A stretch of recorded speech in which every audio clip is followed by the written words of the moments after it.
प्रणाम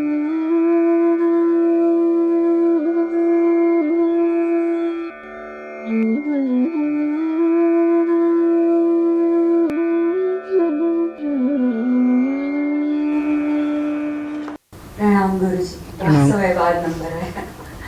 बहुत समय बाद। हाँ, चलो।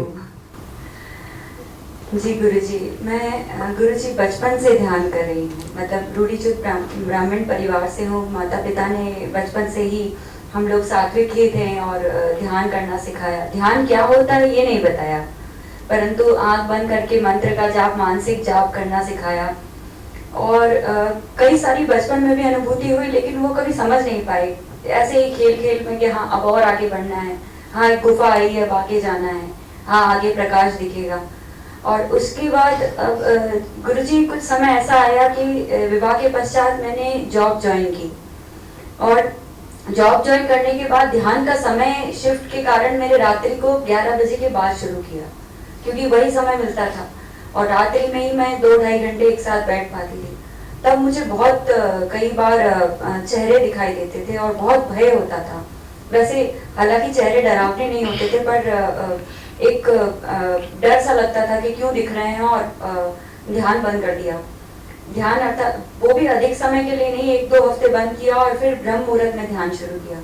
उस समय गुरुजी एक बहुत मतलब अलौकिक सी अनुभूति हुई थी कि मेरे ऊपर, सिर के ऊपर एक प्रकाश है, थोड़ा सिर से थोड़ा ऊपर ऊपरी भाग में, और वो प्रकाश एकदम बिल्कुल एकदम प्योर वाइट कलर का है। और पूरे मतलब ऊपर जो प्रकाश पड़ रहा है उससे आसपास का पूरा क्षेत्र प्रकाशित हो रहा है। और ऐसा हो रहा है कि मैं ऊपर देखना चाहती हूँ, परंतु मैं अपना शरीर हिला नहीं पा रही हूँ। मेरी आंखें तो ऊपर की तरफ है, परंतु मेरा चेहरा भी ऊपर की तरफ जाना चाह रहा है। और उसी बीच एक स्पंदन हुआ मूलाधार चक्र में। पहले तो मैं ये भी नहीं समझती थी कि मूलाधार चक्र क्या है, अब समझ में आया जब से आपके साथ आपके वीडियोस देखे। उस समय बहुत तेज स्पंदन हुआ और बहुत तेज गर्माहट सी महसूस हुई ऊपर चढ़ती हुई, बस उसी जगह पर महसूस हुई। और कानों में घंटी की आवाज आने लगी बहुत तेज। और ये अनुभव गुरुजी हुआ, बहुत अलौकिक अनुभव था। मैं नहीं जानती क्या था, परंतु बहुत अच्छा लगा इस अनुभव के बाद। शरीर हल्का सा महसूस हो रहा था। इस अनुभव के लिए कितने दिन हो गए? गुरुजी 1 महीना हुआ है इस अनुभव को। जो गर्माहट थी कहाँ तक गई? ऊपर यानी रीढ़ के साथ? ऊपर मूलाधार चक्र तक ही थी वो। अच्छा, उसी में थी वो। जी। वर्तमान में आप कितना साधना करती हैं? गुरुजी वर्तमान में 2 घंटे सुबह करती हैं ना? जी। शाम को? सुबह ही करती हूँ। शाम को क्यों नहीं करती हैं? गुरुजी क्योंकि मेरी शिफ्ट टाइमिंग कुछ ऐसी है। अच्छा अच्छा अच्छा। रात्रि हो जाती है। प्राणायाम करती हैं? जी गुरुजी, पिछले 2 महीने से ही प्राणायाम शुरू किया, पहले नहीं करती थी। नहीं, वर्तमान चलो कोई बात नहीं। जी। 1 बार करती हैं या 2 बार? प्राणायाम 1 बार गुरुजी सुबह। क्या शाम को आप जहाँ कहीं भी आप जॉब करती हो, क्या वहाँ प्राणायाम कर सकती हैं? गुरुजी काम तो मैं घर से ही कर रही हूँ। अच्छा अच्छा, तो फिर तो कर सकती हैं आप 10 मिनट के लिए। जी, प्राणायाम कर सकती हूँ, मैं शुरू कर दूँगी। हाँ, शाम को। कारण ये होता है कि सुबह का प्राणायाम करने के बाद फिर हमारे अंदर अशुद्धता आने लगती है। भले ही आप घर से बाहर ना जाती हो, अशुद्धता का कारण है कि हम खाना खाते हैं। जो भोजन होता है इससे जड़ता आती है। जड़ पदार्थ है ना, ये पृथ्वी तत्व, जल तत्व, सब कुछ है। इनकी अधिकता के कारण हमारे शरीर में भी जड़ता बढ़ती है, क्योंकि उसका हम स्थूल रूप से ग्रहण करते हैं। स्थूल रूप से जो आते होती हैं वो सोख लेती हैं, सूक्ष्म में वही परिवर्तित हो जाता।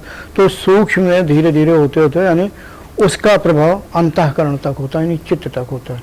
तो इसलिए हमें जो हम खाना खा करके जड़ता को प्राप्त करते हैं, यानी तमोगुण को बढ़ाते हैं, तो प्राणायाम से वो चीज़ नष्ट हो जाएगी। अर्थात दिन भर में हमने जो कुछ खाया, बातचीत की, मिले जुले, तो वो यानी जड़ता नष्ट कर देते हैं। तो यानी फिर एक तरह की शुद्धता प्राप्त हो गई। फिर सुबह प्राणायाम किया तो इससे क्या होगी कि शुद्धता की मात्रा जल्दी आ जाएगी। जितनी शुद्धता ज़्यादा आएगी या मात्रा बढ़ेगी अंतःकरण में, उतनी सफलता मिलेगी। हाँ, दूसरी बात, अच्छी साधिका बनने के लिए 2 बार ध्यान करना जरूरी होता है। जी। चाहे 15-20 मिनट के लिए करें, जरूरी होता है। जी एक बार की साधना से अच्छी साधका नहीं, भाई मैं तो यही समझू, अच्छी मतलब साधका तो बन जाती है, साधक बन जाते हैं। अगर कुछ प्राप्त करना चाहती तो 2 बार के लिए समय निकालें। जी गुरु जी, आगे से ऐसे ही करूँगी।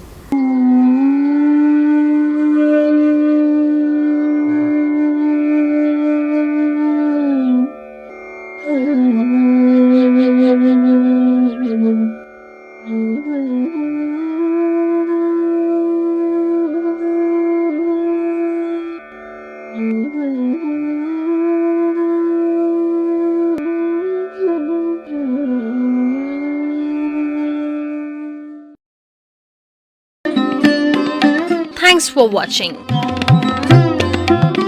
Remember to like, comment and subscribe.